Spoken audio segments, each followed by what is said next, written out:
Hello, in this video presentation we are going to discuss injury prevention in infants from birth to 12 months of age.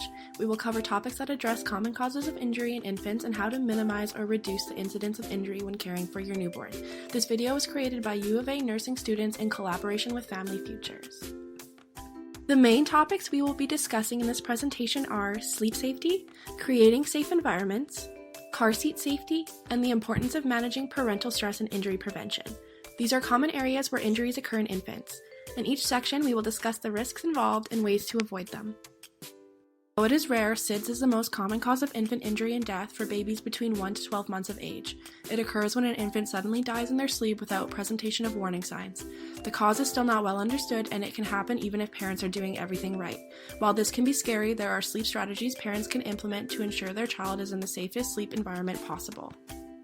Always put your baby on their back to sleep for their first year. Even when your baby can roll over on their own, research tells us to still put them on their backs to sleep. When your baby is awake with you, place them on their tummy to play every day. This prevents flat areas on their head and helps with their development. A safe sleep space prevents your baby from being trapped or suffocated. They should include a firm, flat mattress that is well fitted with a tight bottom sheet. A baby who is too warm is at a higher risk of SIDS. They are safest when the room temperature is comfortable for wearing lightweight clothing. If using a blanket, make sure it is a lightweight one and only reaches your baby's chest. Avoid bed sharing. Babies who sleep on the same surface with another person have an increased risk of SIDS and falls. Finally, avoid smoking. Babies whose parents smoked while pregnant or after in the home are at a higher risk of SIDS. There are a lot of factors that go into creating a safe environment for your child depending on where they are at in their development. For infants 0 to 12 months, we will focus on fall prevention and awareness of hazards. Never leave your baby unattended in high places such as on a tabletop or even a bed. It is important to anchor heavier mobile furniture to avoid injuries and falls. Install baby gates at both ends of stairways and avoid accordion-style gates because a child's head could get caught. Canada has banned baby walkers because many infants have been seriously injured. A stationary activity center with adult supervision is a better choice. Never leave a poisonous product unattended. Many poisonings occur when an adult becomes distracted. Use childproof latches on your cupboard and be careful what you store on your bedside table and other cupboards that are lower than your shoulder height. Post a phone number to poison control picture on the screen in several places throughout the house, but in the event of an emergency, always call 911 first. A child is safest in a rear-facing car seat until they are at least 2 years old or reach the maximum weight or height limit for the rear-facing seat. A rear-facing seat provides the best protection for a child's head, neck, and back in a sudden stop or crash. Don't rush to put your child in a forward-facing seat. The rear-facing position is the safest. To help make every ride a safe ride, conduct a yes test. Using a car seat properly is required by law in Alberta. Use the yes test to help you properly install the car seat in your vehicle and buckle up your child correctly every time. This downloadable PDF is available on My Alberta Health's website. Most parents have periods when they feel overwhelmed, exhausted, and extremely frustrated.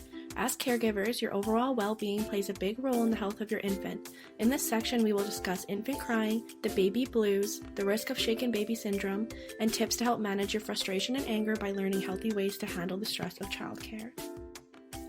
Crying lets others know when an infant needs something. It could be because they are hungry, wet, tired, too warm or too cold, lonely, or in pain. Many babies cry from 1 to 5 hours every day during the first few months of life.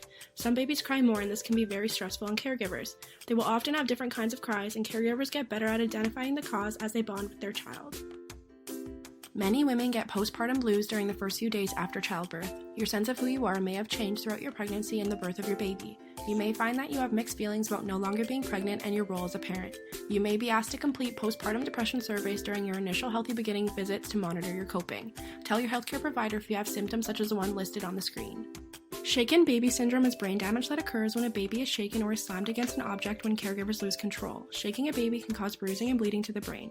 Caring for a baby can be trying at times, and you may have periods of feeling overwhelmed. There are self-help resources and links to classes on relaxation techniques on healthyparentshealthychildren.ca. Counseling also helps many parents adjust to new pressures. The content provided in this video presentation was derived from information shared on My Alberta Health.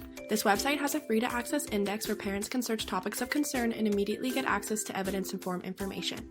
Information found on Family Futures programs and services and Healthy Parents, Healthy Children website can teach families about early childhood development and connect parents with support groups. We hope that the information in this presentation boosts your caregiving confidence and the safety of infants in Alberta.